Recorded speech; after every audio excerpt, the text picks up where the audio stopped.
Jadi motif itu adalah penggerak, sesuatu yang menyebabkan orang itu melakukan tindakan ekonomi. Itulah dia motif ekonomi.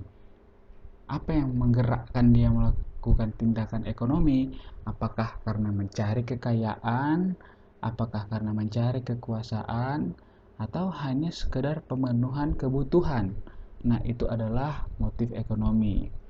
Lalu ada prinsip ekonomi. Prinsip ekonomi itu yang perlu kalian perhatikan adalah yang paling bawah ini.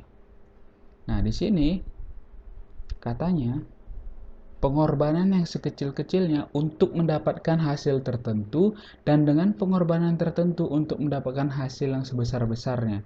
Itu prinsip ekonomi. Jadi prinsip ekonomi itu bukan pengorbanan yang sekecil-kecilnya untuk mendapatkan hasil yang sebesar-besarnya, bukan. Tapi pengorbanan yang sekecil-kecilnya untuk mendapatkan hasil tertentu. Lalu pengorbanan tertentu untuk mendapatkan hasil yang sebesar-besarnya. Contoh, kalian nggak akan paham kalau nggak ada contoh, ya kan? Nah, jadi contohnya gini.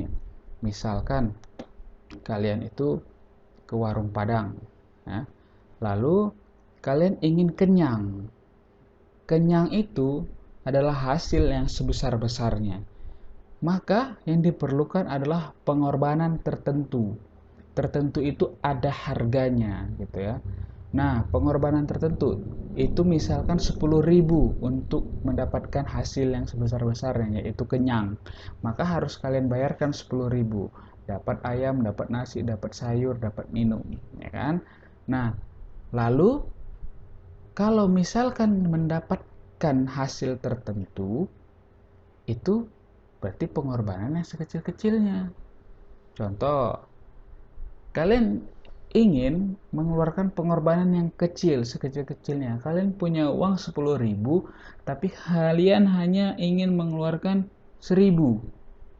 Maka kalian hanya mendapatkan hasil tertentu. Hasilnya ya nggak kenyang, nanggung. Karena 1.000 paling cuma dapat apa tuh? Cuma dapat tempe sama tahu, ya kan? Nggak kenyang. Nah, jadi seperti itulah prinsip ekonomi. Intinya, prinsip ekonomi itu bukan pengorbanan kecil hasil sebesar-besarnya. Bukan. Kalau mau hasil besar berarti diperlukan pengorbanan tertentu. Kalau mau pengorbanan yang kecil berarti hasilnya tertentu. Oke, itu yang paling pentingnya dalam prinsip ekonomi. Oke, kita lanjut. Inti masalah ekonomi. Inti masalah ekonomi itu berawal dari kelangkaan. Bahasa Inggrisnya scarcity. Kelangkaan itu berarti ketiadaan barang atau barangnya itu langka. Nah, kalau barang langka itu berarti sulit ditemukan, sulit diperoleh. Nah, maka dari situlah muncul masalah ekonomi. Bagaimana kita memenuhi kebutuhan kalau kebutuhan kita itu sulit diperoleh? Nah, itulah yang menjadi inti dari masalah ekonomi.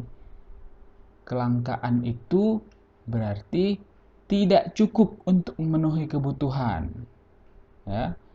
Lalu butuh pengorbanan yang besar untuk mendapatkan hal yang langka itu, gitu.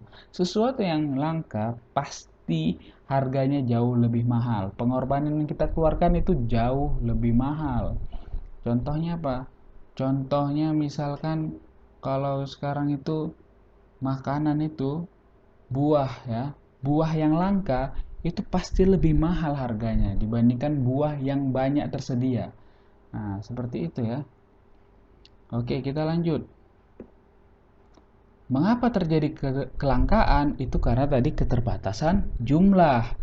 Jumlahnya terbatas, tapi kita yang menggunakannya, manusia itu tidak terbatas. Jumlah makanan terbatas, tapi manusia menggunakannya, mengkonsumsinya itu tidak terbatas, ya kan? Nah, itulah kenapa sesuatu itu bisa menjadi langka. Oke, kita lanjut cepat aja ini. Pilihan dan skala prioritas. Nah, jadi ilmu ekonomi itu kan ilmu tentang pilihan, ya kan? Berarti kita harus bisa tahu mana yang urgensi, mana yang kesempatan yang dimiliki. Nah, jadi untuk bisa kita mengetahui tingkat urgensi, berarti seberapa penting sesuatu itu kita perlu pertimbangan. Kalau misalkan itu sangat penting, berarti tingkat urgensinya itu lebih tinggi, yang paling tinggi. Nah, apabila suatu kebutuhan hanya dibutuhkan pada saat itu aja, itu berarti tingkat urgensinya rendah, ya kan? Nah, berarti tergantung kesempatan yang dimiliki. Lalu pertimbangan masa depan. Mana nih yang paling penting di masa depan? Nah, itu harus kita pertimbangkan, apakah pendidikan, apakah rumah, atau simpanan, gitu kan? Nah, selanjutnya kemampuan diri. Sifat manusia itu kan sebenarnya punya banyak keinginan, gitu kan? Keinginannya itu terus menerus, tidak ada habisnya. Tapi kemampuan itu terbatas dari segi ekonomi maupun dari segi yang lain. Nah, maka kita harus menentukan tingkat urgensi berdasarkan skala prioritas. Misalkan kebutuhan akan pangan itu yang pertama dan utama.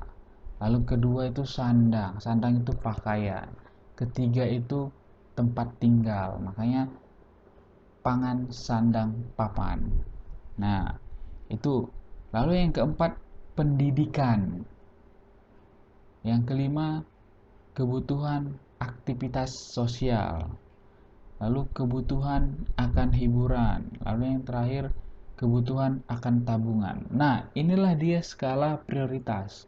Dari yang paling penting, nah, sampai yang tingkat prioritasnya paling rendah. Berarti yang ketujuh, gitu kan? Nah, artinya skala prioritas itu mencerminkan pola konsumsi seseorang. Nah, jadi kalau misalkan skala prioritasnya itu adalah yang pertama pangan, maka konsumsinya akan diutamakan pangan dulu dipenuhi, baru pakaian gitu. Oke, kita lanjut. Biaya peluang. Nah, biaya peluang ini disebut juga dengan opportunity cost. Apa maksudnya biaya peluang ini? Jadi begini, kalau misalkan kita mempunyai dua pilihan dan ketika kita milih satu, yang satu lagi akan dikorbankan. Nah, biaya yang hilang itulah yang disebut dengan opportunity cost.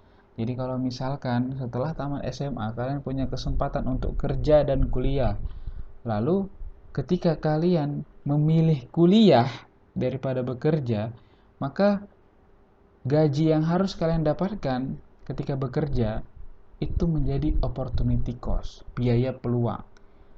Sesuatu yang harusnya kalian dapatkan tapi tidak karena kalian mengambil pilihan kuliah. Misalkan jika bekerja mendapatkan gaji 2,5 juta per bulan, berarti setahun dikali 12. 2,5 juta dikali 12 itu adalah biaya yang hilang karena nggak jadi kalian dapatkan. Karena apa? Karena memilih kuliah. Maka itulah disebut dengan opportunity cost, begitu. Oke, yang terakhir ini ekonomi syariah. Jadi ekonomi syariah ini itu pengetahuan sosial yang mempelajari tentang ekonomi rakyat yang berajaskan nilai-nilai Islam. Nah, itulah kenapa disebut syariah. Jadi harus sesuai dengan hukum-hukum Islam, harus sesuai dengan sunnah dan Al-Quran. Nah, begitu, itu intinya ekonomi syariah itu. Jadi berbeda dengan ekonomi konvensional.